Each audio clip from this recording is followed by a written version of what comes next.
Доброе утро, коллеги. Мы начинаем наш еженедельный вторничный семинар по образованию. Hello, Сегодняшний colleagues, and семинар welcome to посвящен our английскому языку, weekly поэтому workshop on давайте education. я переключусь на английский язык. Today Перевод we have an будет international guest, so I'll для того, speech если to вы хотите воспользоваться переводом, English in a moment. наушник You can use simultaneous interpretation. There are receivers in the room, or you can click the globe icon in Zoom and select Russian. That should be it. Should you have any questions, please, we are always available. And welcome to today's HEC Open Seminar in Education at HEC University. My name is Maxim Nikitin. I'm very delighted to moderate this session. Today's topic is Rethinking International Education Comparisons of Non-Cognitive Measures from League Tables of Means to Slopes. Addresses one of the most important timely methodological changes in international assessment. Large scale international assessment and PISA in particular have played a crucial role in global education over the past 2 decades, and PISA have been a key instrument for helping countries understand where their education systems stand, what challenges they face, and which policy directions might improve learning outcomes. So it has shaped reforms, informed national strategies, and created a shared international language around educational equality.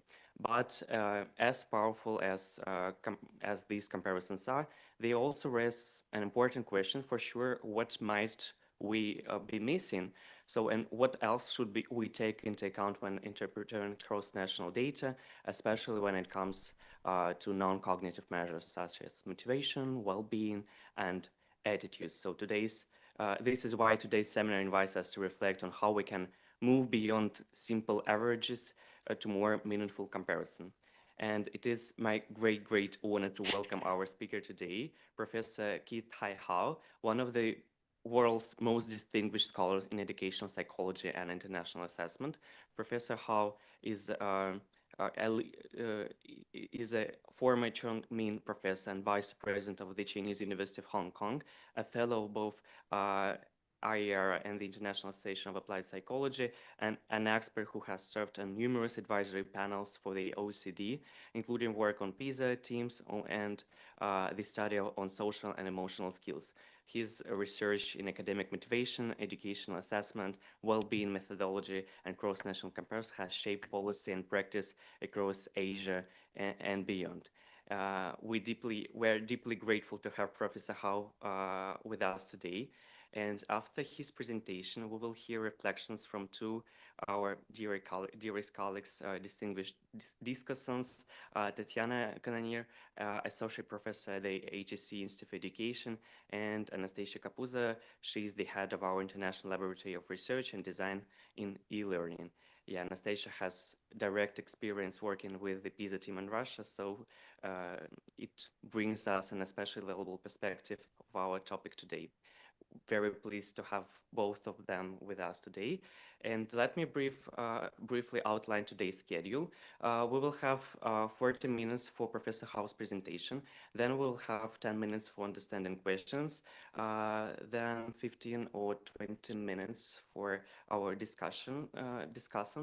And then open discussion and wrapping up and speakers' closing remarks. Yeah, a few housekeeping notes of our seminar. Participants on Zoom, on YouTube, are very welcome to ask questions throughout the seminar. You can type them in the chat, raise your hand in Zoom, or indicate in the chat that you would like to speak. Please keep your microphones muted unless you're speaking on air. And as always, we invite everyone to maintain a friendly and constructive tone in today's discussion. With this, it is my great pleasure to give the floor to Professor Hao. Professor Hao, thank you so much for being with us today. The floor is yours. Thank you, Chair. And let me share my PowerPoint first. You can all see it now? Yep, but not full screen. Okay, good. Okay, it's in. Yep. Thank you for HSE University for hosting this seminar and invite me to give some sharing on what I've been doing recently and how we should, if there's only one message, that I want to emphasize in today's talk is that traditionally we have been comparing which country is more happy. I mean, the students are more happy than others. So probably what I'm arguing is that all these practices may be wrong. Okay. So international comparison is important because we need other country to show us what we have found in our country. For example, what we found in China, in Russia. Is this a characteristic that can only be found in Russia?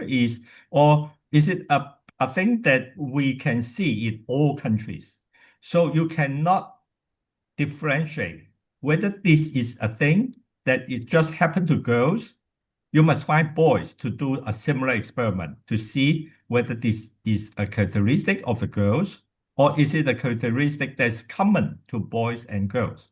So that's why a lot of this large-scale international comparison become very, very popular. And I understand Russia also participate in a lot of this comparison. So one thing that we have been doing is that we compare which country has the best math, science, and reading in the PISA. So Singapore, so in the latest survey, 2022 PISA, Singapore has been the top in many things. And then there are some Asian country and some Western country doing very outstandingly in math, science, and reading. So this is a league table comparing the means of different countries in their math, science, and reading. But the problem is that a lot of countries and a lot of people don't think that reading, math, and self is the most important thing because we want to go beyond reading, science, and math. So we don't think score is the most important. Secondly, is that we want to explain why is a certain country, why are they so good in reading math? Is it because their students work longer hours? Is it because their students have greater interest in reading? So we want to explain the score. In order to explain the score and we need other indicator for good education, for high quality education. So we add a questionnaire. Almost instantaneous thing that people will do is that we want a comparison table of the happiness of different countries' students. So instead of just finding which country is the best in science, reading, or math, we compare which country the students are most happiest. So instead of finding the test score as the mean in comparison, we tabulate the country happiness and we compare the interest in study and all these questionnaire scale to find out which country is better than the others, because these are yardstick for our success of education. What I'm going to show you is because 2022 is the latest PISA, but because of the COVID, a lot of the questionnaire response may not be typical of the country because some students are under COVID and they're not attending school. So we examine the latest questionnaire, which is the 2018. We compare all the scales that they have. So in the PISA data, you can find that there are around 32 scales. So each of these scales are composed of several items. So they add some items together to form one score. So in addition to math, reading, and science, you have gender, you have time they spend on different things, and your metacognition, and a lot of these things are commonly studied in educational psychology, like self-concept, teacher simulation strategies, teacher support, classroom discipline, enjoyment in reading, bullying, school belongingness. So these are the 32 questionnaire scale that we can find in PISA 2018. So we use 2018 because it's more typical of all the different countries. So we'll show you the result. So that three types of analysis we can one is that within each school, say we have 40 students, we have 40 students in a school, we can find the relation between the meaning of life and the reading, for example. So one is a cognitive score and one is a questionnaire score. So usually we expect this to be positive if this is a good thing. Meaning of life is a good thing, then we expect them to be positively correlated. So we call this is the student level. But we can also find the mean of school. So for example, a school have 40 students, then we calculate the mean of the school, a mean of 40 students, and then we can also find the mean of the school performance in reading.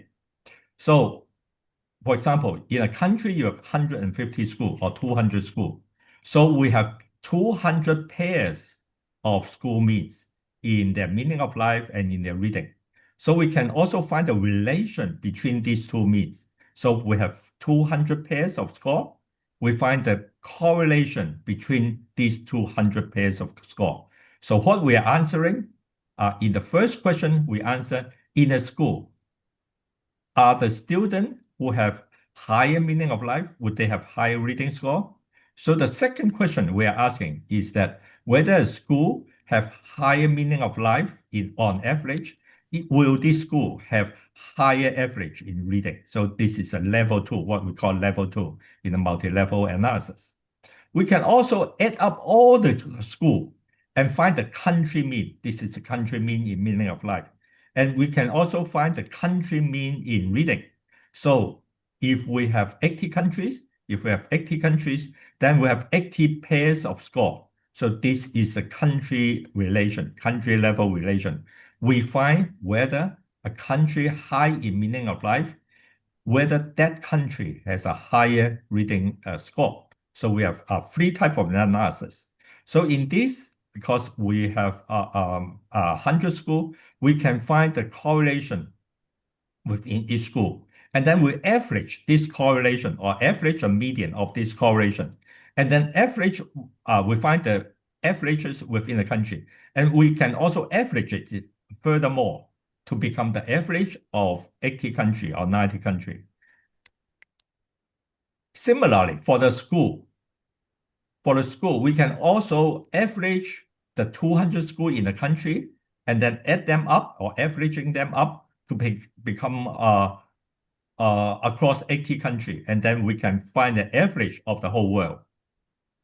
For the country level, we have 80 pairs of score, and we can find out the correlation between the country mean. So what we are talking is that we can have 3 kinds of correlation. One is that we find the correlation within a school and then average it across the whole country. And then we average it again across 80 countries. The second is that we ask whether a school average is related to school average in reading. We can average it out over 80 countries. The third is that we can simply find the country average and calculate the correlation among these 80 pairs of country mean. So there are 3 types of relation. We call it level 1, level 2, and level 3, or within school level,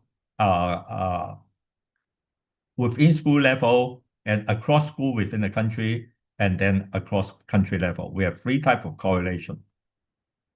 We find that statistically, we can find, because student scores are different, so we can ask a question statistically, whether students are more different across country or whether the students are more different across school. So there's in multi-level analysis, we can find the variance at school, within school, and the variance across schools, and the variance across country. So what if I will show you a graph showing this, but this is a number in number terms. We find that the variance, this is the cognitive score. So this is reading score, math score, and science score, and SES, socioeconomic status. We find that there are around 20% to 30% are between school and between country. So assuming a student has 100% of differences, this 100% of differences, around 30% of them are between school, about 30% are between country. and the rest is within school. Whereas for the questionnaire, we have 30 questionnaire, whereas for the questionnaire, we find that so there's 20 to 30% between school and 20 to 30% between country, and the remaining is within school. Whereas for the non-cognitive measure, we find that there's only 6% between country and 5% between school, and all the 90% are within school. What that means is that there's great differences. When student and student are not the same, these differences, 90% are within a school. Only 5% are between school, and only 5% of them are between country. If there's no variance, if things are not different, there's nothing you can explain. There's nothing that remains for explanation. So what we find that is between school variance in this questionnaire are actually very little. So there's nothing. If you, for example, we talk about student height within a certain culture. If all the schools are very similar, but within each school, there are students who are taller, there are students who are shorter, then the differences is within the school. But across different schools, probably the school mean are very similar. So I'll try to use figures, graphs to show you what that means. For example, if we look at math ability, this is the school mean. This is a different school. Say I'll show you 10 schools. And these are different school mean. So school means are quite different. Some are below average, some are above average. So the school mean are quite different. And within each school, different students, there's some differences. And this difference relatively, I'll show you the other graph, relatively are around the school mean. So within a school, there are differences within a school. Okay, when we do more comparison, you'll see the difference. If we ask students enjoyment in reading, motivation, self-concept, those kind of things, what we found are very different. So for math ability, there are great differences in the score across different schools. So schools are different. But in motivation, all schools are very similar in terms of the mean about the motivation, the enjoyment in reading, whether they like math or they like reading. All schools are very similar.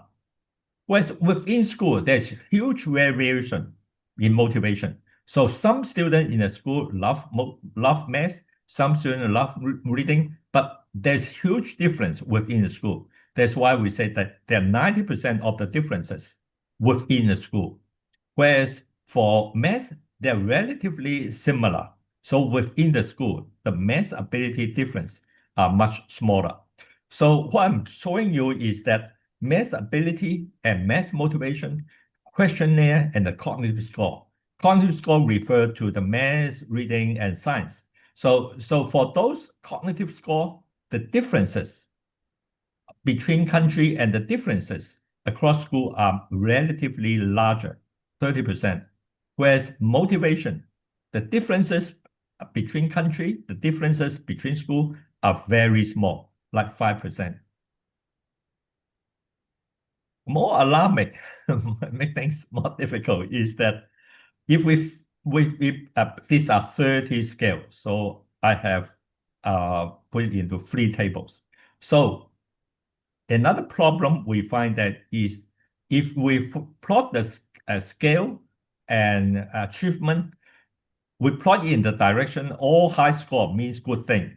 So for fear of failure, we reverse the score. So low score means greater fear, and high score means lower score. So all these, when higher score, we have put in the direction that all high score are good thing. Okay, we find whether this is related to positive score in the math science. So where we are asking, originally, for example, joy of reading, we think that a student higher in joy of reading should have higher score in reading.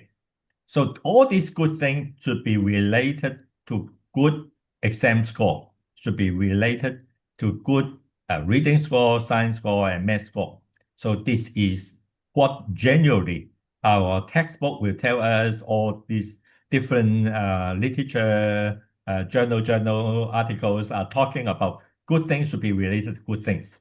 So if a student enjoy reading, his test score should be higher. So we think that they should be. So this is level 1 within the school. So all blue things mean positive. The darker the color, the higher the correlation is. So we find that all these good things at the level 1 within the school, they are about the same. I mean, they're positively related. If we find correlation, for example, correlation, you find that the positively good things are positively correlated with good things. So I show you two kinds of analysis. One is the multi-level analysis, which is statistically more correct. The other is just a simple correlation. So this is the same as bivariate plot. So in a lot of this PISA data, you can see different country plotting. This is showing the correlation between two constructs. Okay, and we have 3 levels. We talk about the 3 levels. We find that what would this show, if we look at the simple correlation, what this show is that within a school, the positive, we find that this is mostly positive.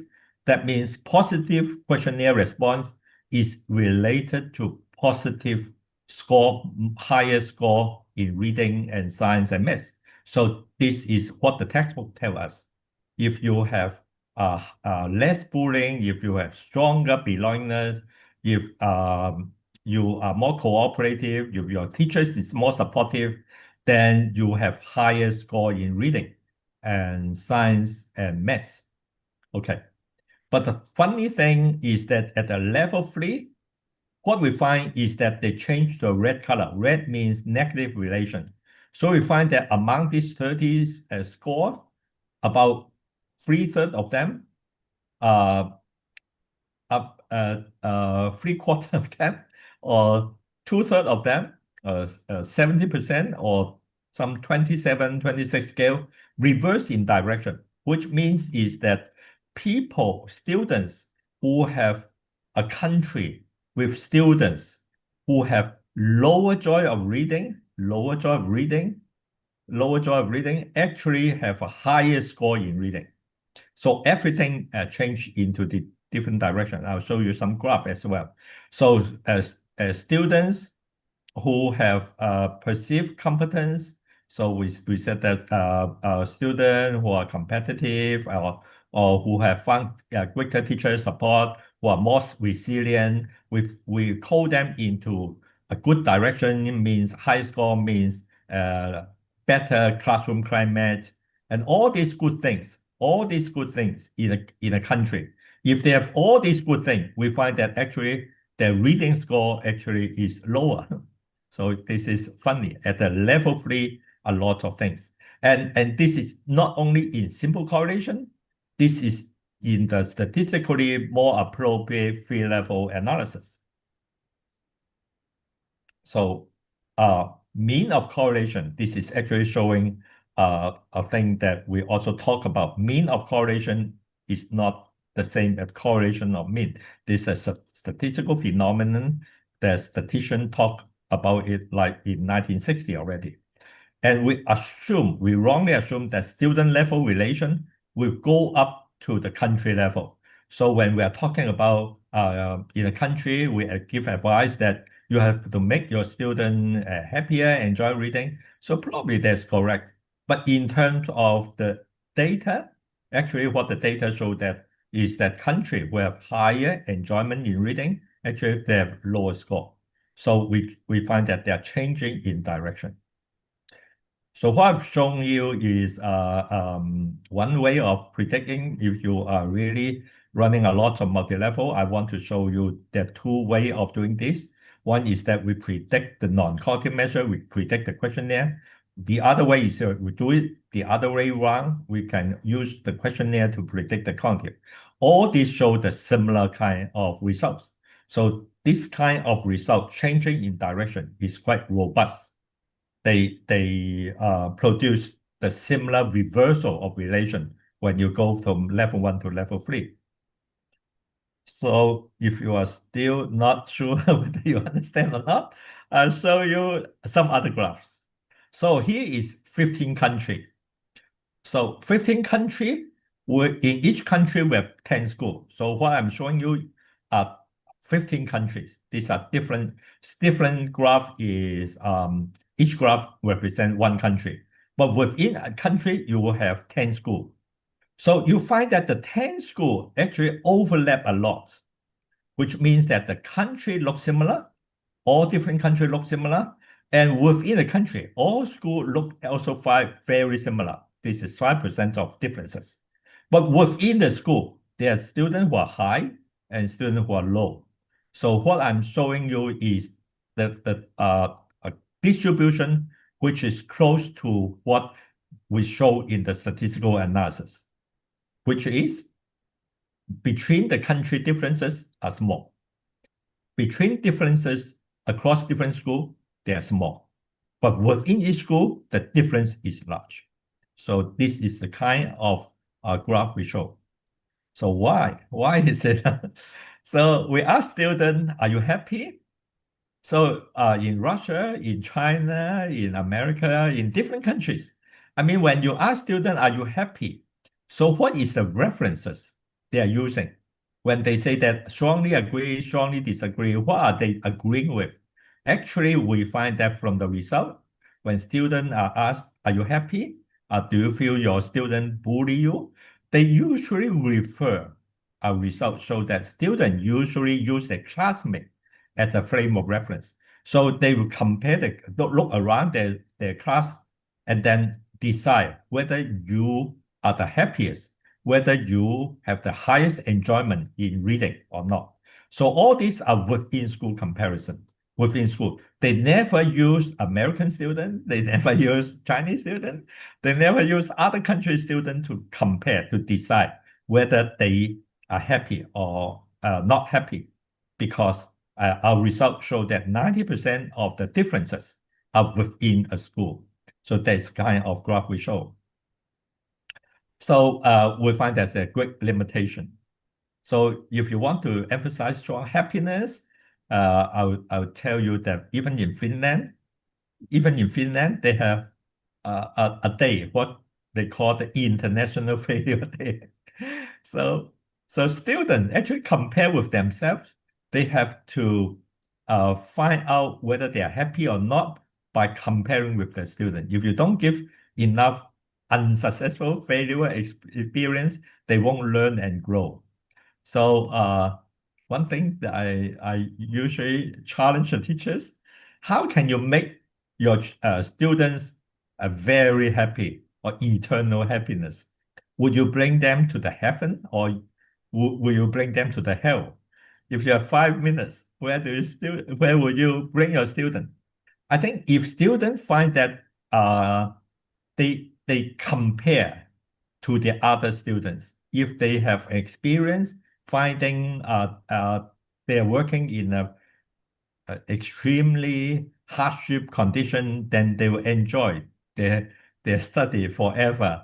So there's a Chinese saying that money can't, if you are grown up in a situation that is very poor, so poverty will make a student work harder and will make a student enjoy life even more. And this is similar to what Steve Jobs says, stay hungry and stay foolish. So if you are finding your environment too rich, actually you don't learn. Okay. In order to solve statistically, why is it level 1 and level 2 data are different? I can show you that statistically that this is possible. So in the right-hand side figure, you can see that within each school, all these relations are positive. So they are positive slope within each school. But if we find the mean of the school, if we find the mean, we compress all these points into one mean. The school happiness mean, the school math score mean, we turn them into a mean score. And then we find a relation between the mean. So this is the level 2 relation. We find that this relation can be negative. So I'm just showing you graphically. why is possible that level 1 relation can be in contradiction to level 2 relation. So level 1 relation and level 2 relation do not have to be the same. They can be very different. I'll show you actually this kind of relation have been shown in PISA as well, the official graph. But you may not pay enough attention to find it. So for example, this is from the PISA report. You can find life satisfaction and achievement. So this is 80 countries. This is similar to what we call the L3 graph. It's a country level graph, the level 3 graph. You can find that in general, the relation is negative. But within each country, you plot all the 5,000 students within each country, this is positive. So this the within country relation is different from what you are seeing now. This relation is negative. Higher satisfaction country actually have lower score. So actually PISA have a lot of this kind. So this is reverse because their fear of failure, they have not reverse code the fear of failure. What they show that is fear of failure is positively related to academic achievement. So if you plot it with fear of failure being a high score means less fear of failure, then the graph will be the same as the previous one, will be the same as this one, which means that at level 3, all these relations change the direction. If you want a more statistical explanation, so I'm going back to more statistical. So this is a graph showing the level 1 and level 3 are the same, assuming there's no contradiction. Assuming in all countries they are the same and at L3 they are the same, then you can see that L3 graph and the L1 graph are exactly identical. But assuming in each country, actually there's a norm effect that students just compare with their classmate only, assuming they do not know how happy American students are and how happy the Chinese students are. So you are comparing with your own student only. So everything will go to the mean. So they will have a horizontal movement going to the mean. And this will be the kind of graph you'll be seeing. But assuming there's another cultural effect that affect them, for example, for a country, if you don't have high-stake exam, you don't push your student to work harder, then the relation, you cannot get high score. So in high-performing country, assuming there's a pressure effect, all high-performing country have highest examination that make them unhappy, then it become negatively related. So what I'm showing to you is that it is possible that there are psychological phenomenon happening that force the graph to ultimately, most of the graph become negative related because of cultural thing. There are other things that we find, we can find from the relation between these different scores. We find that some of these instruments are more highly related, and some of these instruments are less related to other things. There's also one thing that we find.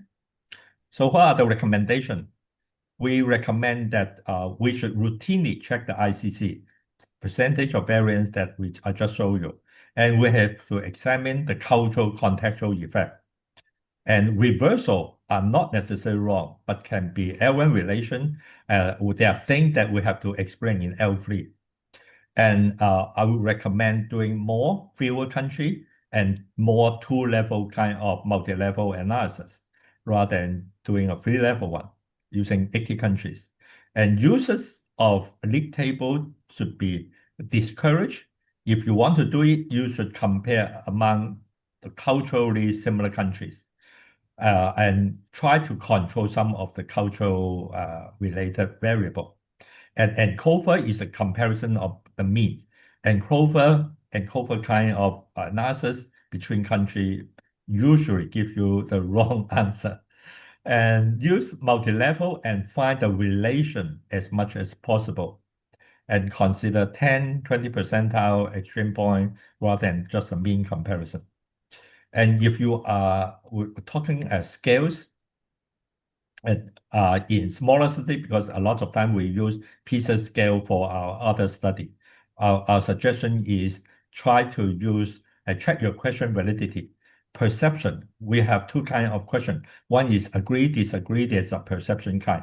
There's also subjective, so how many days do you have physical exercise? They are frequency kind of thing. So they serve different purpose. So probably I would advise using more frequency kind question. A related question that I probably would just draw your attention to is from the above result, we probably should pay attention to other things. So for example, positive education.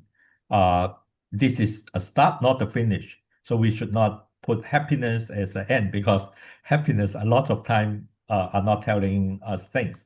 And we should shift from I to we. We should not ask students, are you happy? We should ask students, are we happy? So if everyone talk about you are happy, then there'll be war. So we concentrate more on we rather than I. You don't want to be the king of everything.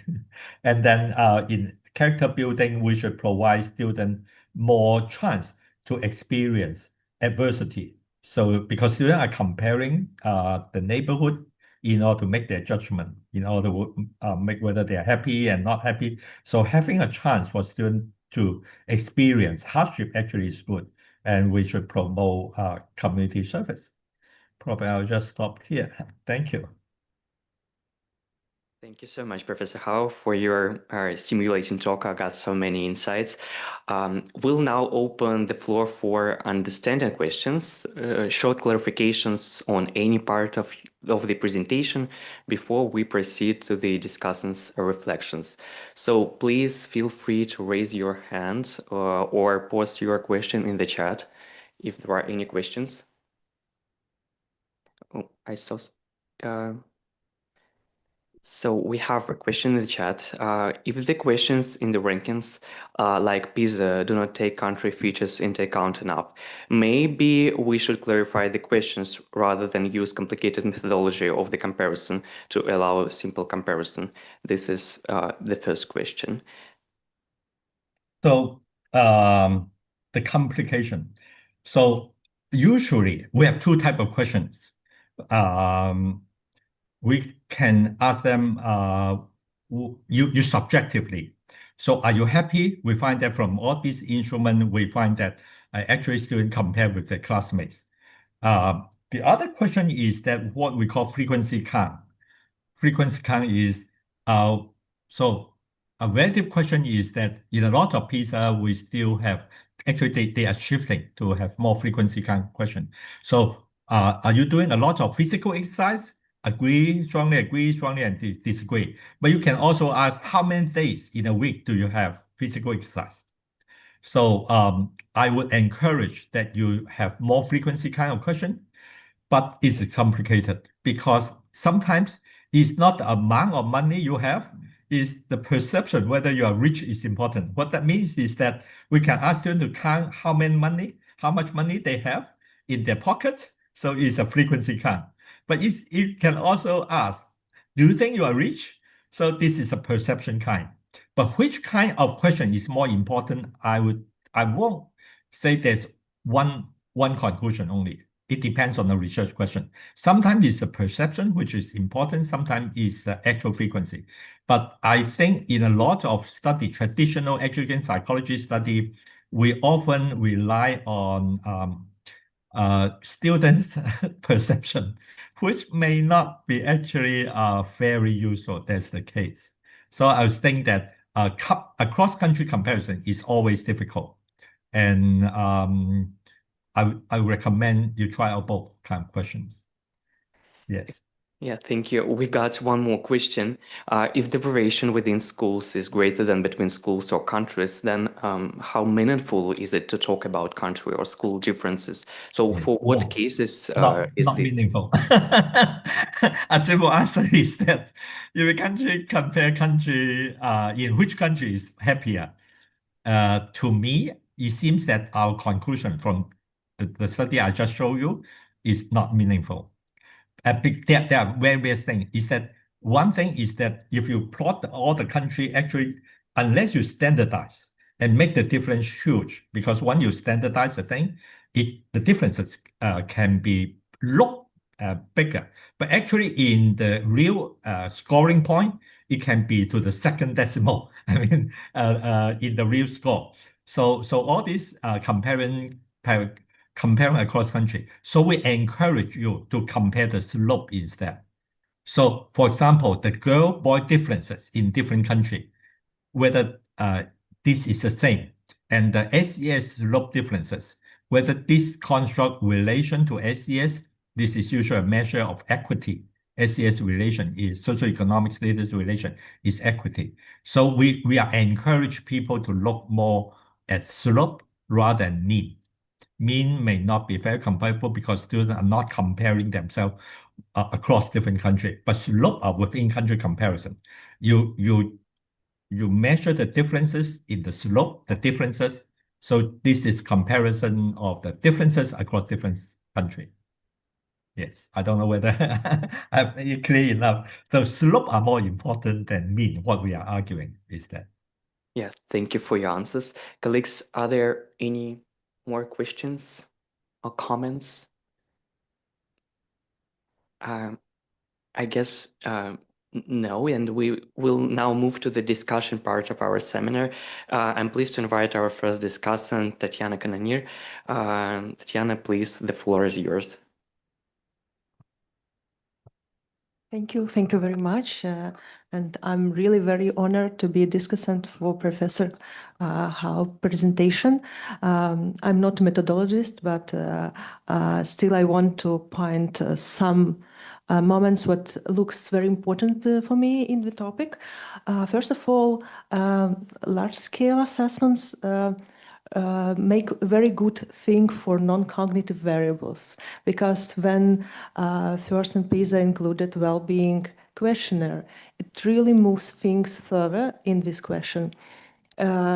Even if we look on instruments level, of course, there are a lot of questions to them, because in fact, we measure psychological constructs in sociological way, using only few items to describe the full, a large range of different behavior, what covers by motivation or well-being or whatever. And of course, using such instruments, we get a little amount of information what we can use and make interpretations. However, as I know, for example, when we look on non-cognitive variables as a focus of the study, for example, like in the study of social emotional skills in 2019, sometimes a different approach is used. For example, using vignettes or anchoring to make possible comparisons between countries. But we have also other examples. For example, World Happiness Study would provide us very interesting data about age differences and gender differences between countries and within countries too. But they used short scales, what are broadly explored in the world. So we take away any context of a country to make this comparison possible. So different approaches, but still we missing the context. We still can't answer very specific questions about each country separately. However, of course, the purpose of a study tell the rules. And the problem with such non-cognitive variables is what they are subjective in nature. It's normal for them to be subjective. But sometimes we forget what they're subjective, but there are a lot of different effects what goes together with testing. For example, low motivation for taking tests, especially when it's low stakes. So, of course, such measurement can be in risk in their validity. But about when we are looking on league tables. To be honest, I'm also very curious to look on new reports and to look on country league table, which country is more happiest or which is the less happiest. But the next question, and what we can do with that in education? What does it mean for us? What our country has the happiest children or not so happiest children? So, of course, in education, the first question asking when we start look on well-being, for example, was the question about relationships with academic achievements, because it's very important outcome for us. But does it really meaningful? My question is, of course, now we know what this relationship is. There is positive relationship, but it's very small. And when we start measuring academic achievement like subjective value, we also this relationships becomes closer a little bit when it's objective tests. But in fact, this result I see this very small relationship or even sometimes no relationship, it's even good result for us because it means what's in school, children have chances to be happy, to find friends, to develop these other not academic skills independently or way academic skills. So for school environment, for teachers, it's a good news. However, it's also talk us about the importance of environment, teacher practices, what are not covered by such measures. So in fact, only when we look on school level, on class level, we can detect this environment effects. But exactly these environment effects play a role, both for motivation and well-being, what we discussed today.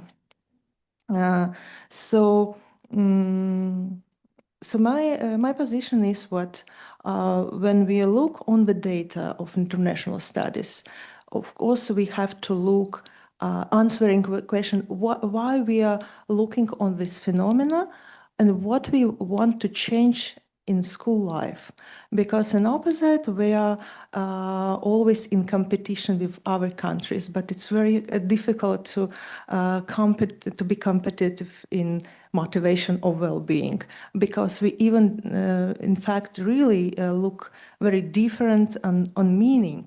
For example, motivation, very important in education. However, we know what to be autonomous is very important, to have higher scores, to be more motivated, and so on. But what does it mean, autonomous in Russia, for example, and in China? I think on behavior level, they are very different.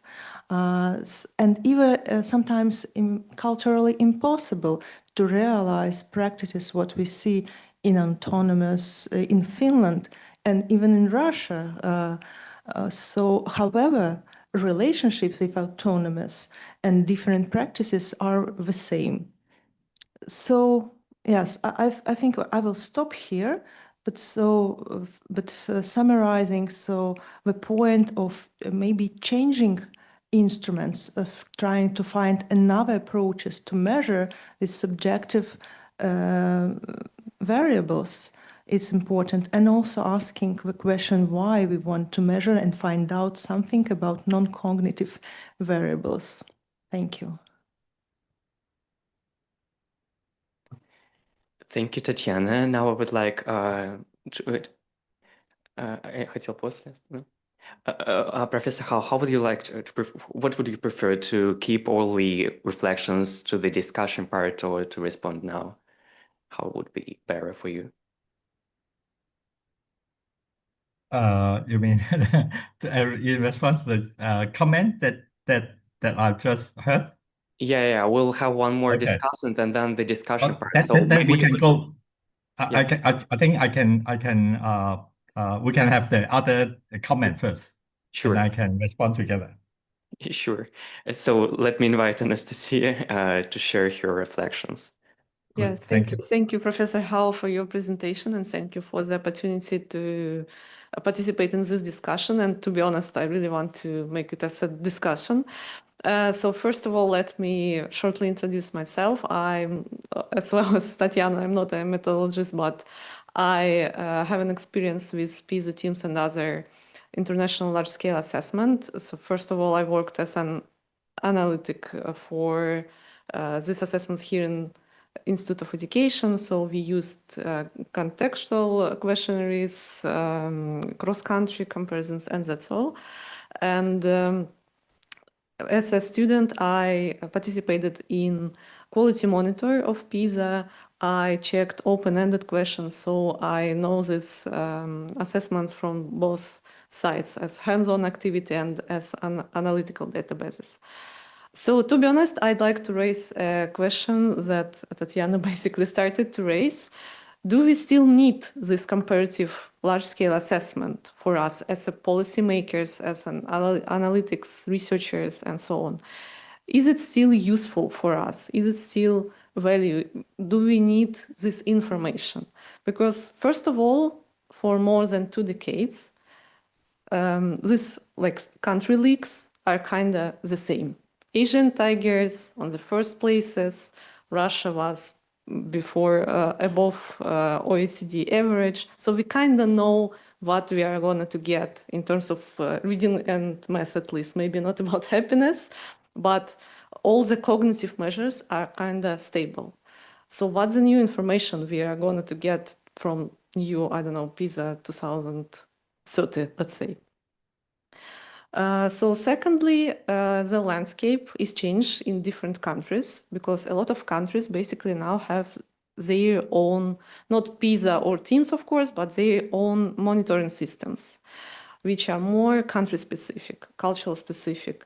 They are more flexible and countries could have different cycles. For example, PISA, it's one in 3 years, teams once in 4 years. But for example, let's say PISA-based tests in Russia, we could do it every year and change our policies and evaluate our decisions by that. So basically, why do we need to pay? And every country is paying a lot for participating in these international large-scale assessments. Why do we need to pay for these instruments to participate? Of course, it's not about Russia, unfortunately, for the last 2 cycles, but still, now we think about this question for our future. So for me, it seems that, as said 20 years ago, PISA teams, PIRLS are like a gold standard for measurement. So basically all the procedures, all the instruments, how data collection designed and made, we talking about that with students as a gold standard. So basically it's our benchmark, how to collect data, how to handle data and everything. So from my point of view, this non-cognitive measurement and all the things that kind of support cognitive management and achievements should be, let's say, measured or, I don't know, organized by these huge international organizations like IAEA and so on, in the way like to demonstrate the gold standard of something. As Tatiana said, when PISA started to measure well-being, it changed everything. So when PISA starts to make happiness or I don't know, autonomous or motivation, everything changed because everybody understands that now it's like 21st century, I don't know, skills or beliefs or feeling. So from my point of view, it's really important to discuss how we could have a, I don't know, fashion of measurement maybe. And from this point of view, maybe this organization and countries who are going to pay for this measurement could be more, let's say, flexible. For example, not moving towards intracultural or something common for everybody, but maybe have a more culture-specific instruments for everything to serve countries, to provide information for countries to evaluate, for example, schools, how they not evaluate schools in terms of like score or league table again, but to understand whether school climate changed in the country, how it's related to students' motivations, and so on. So yeah, my question to discuss basically what we should do with large-scale assessment as a society, let's say, or measurement, or researchers. Thank you. Thank you both, Tatiana and Anastasia. Professor Howe, please, maybe you could share your reflections on what we heard. Sure. Yeah. Probably I will start with the last question, which is most meaningful. I mean, at least to me, because I'm also working with various large-scale assessment for some countries that I'm helping. So let me give two examples how these large-scale assessments can be useful. For example, I'm not a creative methodologist, but I'm good at imitating. So you will look at some PISA report. Actually, there are a lot of methodology and very interesting graph that you can copy. For example, there's one graph showing GDP, or the money spent on a child, and the child score. So I assume Russia have its own internal your own country assessment monitoring system, for example.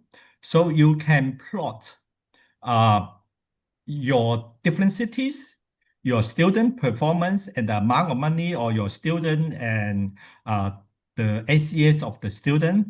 So you have 100 points of the whole Russia country, and then you have 100 cities.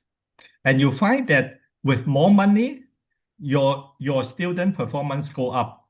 But up to a certain point, it plateau and go horizontal, which means that under certain amount of money, under a certain standard of SES, socioeconomic status, the government really have to intervene and give money. But once you're up to a certain threshold, that cut-off point, then your government doesn't have to spend more money. I mean, once it's above it, it does not matter you are rich or poor. So you can find the cut-off point. So there's, for example, one kind of graph which is very informative for different countries. The second example, I'm just illustrating the example. So that China is doing, I mean, a lot of these larger countries are doing. For example, we always have a question in mind of the general public is whether the villages, we are comparing urban area and the villages, whether the village has sufficient education support or not. So the wrong question is that we just compare the raw score between the village and the city, because the urban part, because in this village is usually the poorer student, lower S students are living there. So the statistically correct question is that if we have two parents, both of them do not have primary school education. One lives in the village, one lives in the city, urban area. How are their children performing? So you statistically control and make the comparison between two parents, whether their children, they have the same education, whether their children are having the same exam performance or not. So once we have that kind of data, we can do a lot of more sophisticated comparison rather than just relying on the PISA data. And we can also compare this across different countries and see whether your country or my country government is doing enough to help the poor students in the village to make them equivalent. And if you have 10, 15 years trend, you will definitely see the differences are much larger 15 years ago. But in the last 5 years, probably after statistical adjustment, these difference between parents who are uneducated, whether they're living in the city or whether they're living in the village, actually their difference become much smaller and much smaller. So these kind of results are very encouraging to the government, and they know what kind of method you are using and which village you still need more support with, and whether which. So in terms of large-scale assessment, I'm a supporter, but a lot of time different countries are underutilizing their data.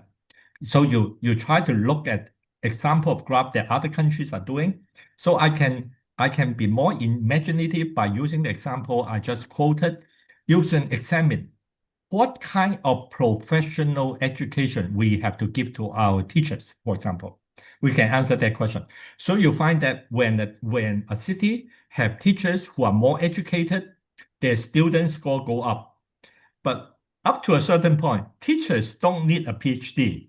But up to a certain point, your graph go horizontal, which means that if you have more, your teacher has more years of education in teaching and in their degree, then you find that the student they're teaching have a high score.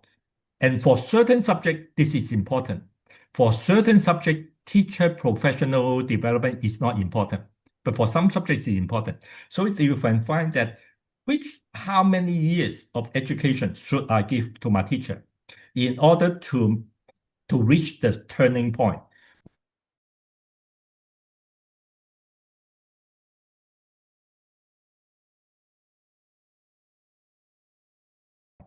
So there are very interesting research questions like class size, a hot debate.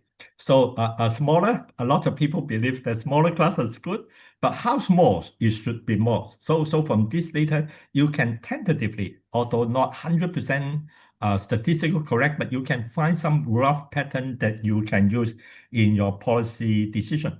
So this is the very interesting question that I want to answer is that large-scale assessment is very useful, but for most countries, it is underutilized. They haven't plot enough graph. I think I would encourage you plot 1,000 graph. Then 500 of them will be very important for your policy. So that's it. The second thing is on the questionnaire. Actually, I'm also the member of the expert group in the OECD have study of social and emotional scale. So this is a very important topic. Up to now, we have two way of thinking it.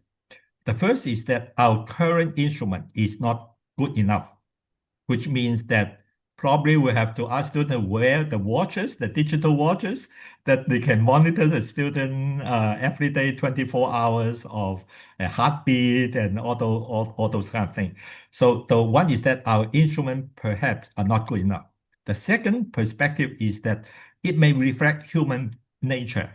I mean, human nature from our data, we find that human nature, actually, when you ask whether you are happy, actually you compare with your classmates. What we have found is that within a school, we have huge difference in happiness, but across different schools, we originally we think that they are very different, but no. Actually, students are affected by their neighborhood, their classmates, much more than by other students. This is human nature. So there are two ways of looking at it. One is that our instrument is not good enough. The other way is that this is human nature. So I personally, I think this is more human nature, but of course we don't have proof. Perhaps one day we can find instruments who are sensitive enough to determine whether the US student is happier than the Chinese student. We don't know, but currently our scale is not sensitive enough to differentiate. So that's why we conclude that the average of different countries is not that meaningful. Although a lot of studies still rely on mean comparison, but statistically, you show that they are not that meaningful. So probably these are the two most important questions that I want to address. There's a question in the message that asks, how do we know that it's between school comparison? Because from data, it shows that the major differences are within school, not across school and not across country. So statistically, the data show us that the differences are within school. The comparison, whether there's a happier child and or not, it is not there's not much difference across different country and across different school. That's what we see from data. Thank you. Probably I'll stop here. Yeah, thank you so much. We now have some time for an open discussion, and we warmly invite everyone to join in. So if you are with us on Zoom, you're welcome to raise your hands or type your question directly in the chat, or just write in the chat that you'd like to speak. Or you are here with us offline, please raise your hand that you would like to ask a question. But we have some questions already in the chat. The first one is from Julia from HEC. She's asking, in your opinion, what barriers exist in the organizational systems of different countries to achieving high levels of academic and extra academic success for school children? How do they differ or resemble each other? Yes, this is the $1 million question. So Andres, if you look at Andres' talk, actually they are trying to gather the data from different studies. So they have the PX study for adults, but I still think that those kind of questions comparing across country, you can look at it, but you don't have to totally believe it, because a lot of these across, particular for countries were similar. For example, if they are oil countries, then the comparison may be similar. But if they are hugely different, you want to compare China against African data, probably there's not. But comparing all these Asian countries, Japan, Korea, and Hong Kong, and those would be more similar. So you understand more. I would say that you can look at those international comparison and compare even mean, I mean slightly, but don't 100% believe it. Those are meaningful. If I'm asked to help a country, I will usually gather a group of other countries which are similar to them. And then still mean comparison may be useful, but I'll pay more attention to slope. For example, I would like to call a question that Hong Kong is not doing well is the number of times you have physical exercise after and before school. Hong Kong probably is the worst among all countries. So we look at, for example, you find that all high-performing countries have lower score. So when your country is doing good in academic, probably your students are all have less exercises, physical exercises. The second is that if you look at within each country, it's very similar. Boys usually have more physical exercise than girls. So if you want to enhance your student, encourage your student to do more exercise, your target are the girls. The second point is that within the country, high achievers, those who are good in exam score, have less exercises. So your second target is the girls who are doing good in exam. So you should look at. The third is that low SES students have less exercises. High SES students are so physical exercise is made known to all parents, high educated parents. They know that physical exercise is good. So we have to bring all these low SES students to have more exercises. So from all this loop comparison, actually we can find a lot of messages that we can use, even within one country comparison. You can find important message to help your own countries in all this. So I encourage you to look at more slopes rather just the means, and find areas that you can improve on. I think in general, I'm correct that most countries are underutilizing their data. Yes. Thank you. Colleagues, questions or comments? Oh, Anastasia, please. Yeah, like to continue the discussion.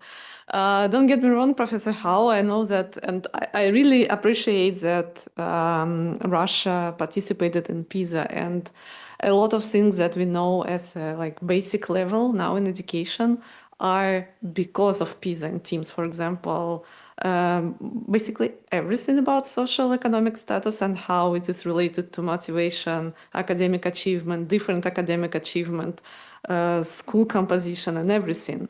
So, but I like for discussion, I bring more a question whether we are going to discover something new that, I don't know, change everything. Maybe we need to add some new construct, for example, I don't know. Because basically, yes, everything that we know represented data from gender differences, for example, they are mostly from large-scale assessment. And I know that all the decisions that we need or can make, we've already made based on this data. Yeah, so maybe we need to measure something new. What do you think? probably I should not make a huge mess thing out of it, but if you compare the two different studies, TIMSS and PISA, TIMSS have more questions which are more stable across years. So they measure one thing and you can compare 20 years trend. Whereas PISA have lots of new things. But I'm trying to argue that sometimes we want new things to lead education. So for example, for AI coming in, you probably in your own country's survey, you have to promote AI. And in order to promote AI, we will have to know a little bit of what the students are playing with AI. For example, are they using the AI to do artwork? Are they going to use just improving the composition? Or are they using it for music? Because in the future, a student will not be playing a musical instrument. A lot of them, they don't know how to play a musical instrument, but they use the computer to use computer plus music and earn their living by doing that. They earn money by putting computer with music. So can they be using AI plus all these techniques? And some young children can be very creative and using. So we want a survey of what they are doing and whether our students are internet addicted. They just use AI for games, or use computer for games. So this kind of monitoring is still important, but we have to put in a lot. I'm more inclined to say that I love to have a lot of new items that see what our students are doing recently and on important areas. Because in the old days, in China, in the long day, 2,000 years ago, we compare students on the ability to ride a horse. Horse riding is an important skill. But now the skill change. I mean, skill change a lot. So you have to have assessment for different things. So that's why personally, I think our analysis, I still think that we haven't done enough. So for 30 instruments, you want to know which areas is Russia different from other people. So because all countries are complaining their students are internet addicted, they spend too much time. But you want to know where Russia stands is that our students are really spending more time than students. So for Hong Kong, for example, because this is public data, in Hong Kong, we find that during a class, our student is very well behaved. Our students don't play with the laptop or play with their iPhone for games. But after class, our students are addicted. They are very anxious if they don't have the mobile phone with them. So we know our student characteristic because we compare with different students. We know our students are well behaved in class on internet game, but after class, our students are too bad. They have high anxiety when they don't have a phone. So these kind of comparisons are still useful for our country to make, or for our city to make a good comparison and to improve our education. Thank you, colleagues. More questions? We have one more from Kyoda, a PhD student here at the Institute of Education, and then we'll be wrapping up our seminar. Kyoda says that he is working with Thales data, and countries are grouped based on philosophical and structural models such as Nordic, East Asian, post-Soviet. He would like to know if it is possible to compare educational models, like comparing East Asian against post-Soviet models, and to what extent can one conclude based on the findings. For example, comparing workplace stress, well-being variables of teachers across education models. If analysis shows that post-Soviet has higher mean score, is it appropriate to say that post-Soviet education system has better well-being, or what is possible to deduce from such comparison? So a few brief comment. First is that I don't know whether the other audience are familiar with TALIS. TALIS is a system comparing teachers questionnaire. So the good thing is that you don't have to pay for it. I shouldn't say it publicly, but because the PISA data for the PISA study, you really have to join in order to have the test. But the instrument, I mean, the test instrument is secure. I mean, private. You don't have the test item. But for TALIS, all the items are deposited in the public. So anyone can repeat the TELUS survey without paying the money. But you have all the other country data and you can compare. So I will encourage that you, for places that you want to compare your teachers with other places, then probably you can try out. I mean, before you formally join the TELUS study, you can download their questionnaire and ask a better team to carry out the study within your place and then compare your city or your country against the published data. So that's one thing which is good. You can't do it with PISA. PISA is confidential. Tell us you can do it. And you don't have to tell OECD. But OECD, I think they're happy to know that you play with the TELUS, and probably they hope that after a few years you will join the TELUS study. Also, that's one thing. The second thing is that similar to the above study, I would argue that you don't have to pay much attention to the mean. You can look at the mean, but you also have to look at the slope as well. For example, how is your teacher background affect their different behavior? Other richer teachers are staying in the city or in elsewhere. So I would suggest that you look at the slope more. The third thing is that I would encourage you to combine it with the PISA data to look it together. Actually, OECD is combining a lot of these studies so that at some point in time, that you can have the two studies happening in the same year so that you can integrate. So, but if it's not happening with if you have your own country Russian local survey, you can compare the TELUS result with your own country, not with the PISA data. So long if you have achievement data, that is a very good proxy to your achievement score. So combine your different data, combine your TELUS data with your local country level kind of achievement data. That would be very extremely useful. Thank you. And the last one from Gilena here. Professor Hao, good morning. Hi. Thank you Good very morning. much for your presentation. To me, it was very insightful because I'm new to this PISA and TIMSS theme. So the question I have, you may think it's a bit foolish, but I really like the notion that you said that if you want to make your students happier, you should send them to some horrible place where they can compare themselves to other students that really have it bad. So my question is that whether there has been done some work in informing or educating the students that participated in these studies or just any other students on the results of these studies. So maybe if like Chinese students knew better where they have their lives easier and better than the other students, maybe it could impact somehow their well-being or their performance, etc. Thank you again. Yes, there are two things. First is that I make that comments, make that recommendation because we find that when students are determining their happiness, they compare with their surrounding.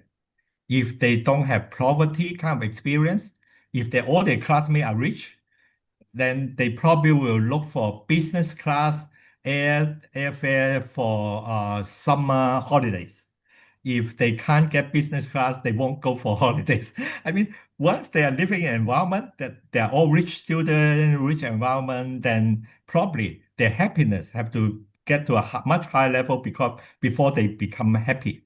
So that's why I say that you should provide a challenging hardship for students before they withdraw from the data. The second thing is that is China doing a lot of things? Actually, China is not relying on my data, but philosophically, they have done a lot of this kind of thing. So in different places, particularly in the city part, they always encourage, even at the teacher training program, they always have some component that they bring the student to villages as volunteer, so as volunteer, also as experience. So that is extremely common in most of the program. I won't say 100% of program because I'm not knowledgeable about, but this is a very popular kind of way of teacher training, for example. you always have the experience working with village people. Probably not as a helping hand, but then probably to make students more patriotic to the country. You know that your country still have a lot of things to improve. So this kind, I would say that it just work in line with what the data show. You really have to make students know that they are poor places, then you are happier in life, and hopefully you also would serve your country more. I mean, you know that there are poor people, and looking globally, because in the whole world, people go to Africa. I mean, different university, they have a gap year. They want to send them to poor places to do volunteer work. I think this is totally in line with what we want our students to have, is that they have a global outlook. They know they're poor people, disadvantaged people, we should help more. I mean, this is a good education, actually. I think philosophically, even without data, you would love to do that. But China has been doing a lot of those kind of things. Yes, they sort of, it's a compulsory part in their program training. Yes. Thank you all for this engaging and thoughtful discussion. We're slowly approaching to the end of our scheduled time, so we'll now begin to wrap up. Before we close the seminar, maybe I would like to invite Professor Hao to offer a few brief concluding remarks of our seminar of today. So first is that we don't have to be very serious if your country, your students in your country is not that happy. I mean, because all this mean comparison actually is to the second decimal or third decimal. So the difference are usually small. So you don't have to pay attention to the ranking and pay attention. So research-wise, that's the main message. You pay attention to the boy-girl differences and all those. So the first thing. The second thing is that for a more holistic educational perspective, because we know our students are comparing to their classmates, to the environment to determine their life, whether they're happy, whether they're confident, and they compare with the neighborhood. They won't compare students, which is, I mean, 1,000 miles apart or in different countries. So the message to our educator is that providing hardship training, more demanding, actually will bring them to be more mature. So we don't have to provide them with all the success, all the rich experience. Poor experience, poverty actually make students also grow and make them treasure and feel grateful to what they have rather than thinking that they are the poorest. They are grateful to their life. I think that's what we want in education. Thank you. Thank you so much, Professor Hao. It was the greatest pleasure to have you with us today. Thank you so much once again. So there are some applauses here. You can't hear them, but there are. Yeah, and of course, thank you everyone who joined us today on Zoom. Your questions made this seminar especially meaningful. We hope to see you again at our upcoming events. There is an instruction and it reminds me that there is an open seminar feedback form. So there is a QR code form. You can scan it and leave some questions or comments here. And thank you so much, and wishing you all a very good day. And I will now say a few words in Russian.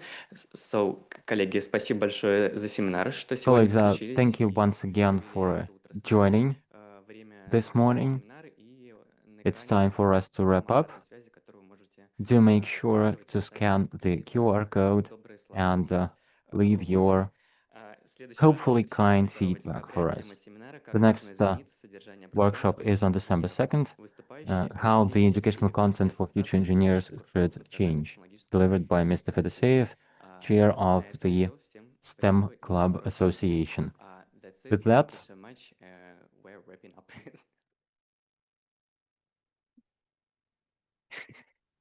Thank you, Professor Hao. Thank you. Thank you. Bye-bye. Bye-bye.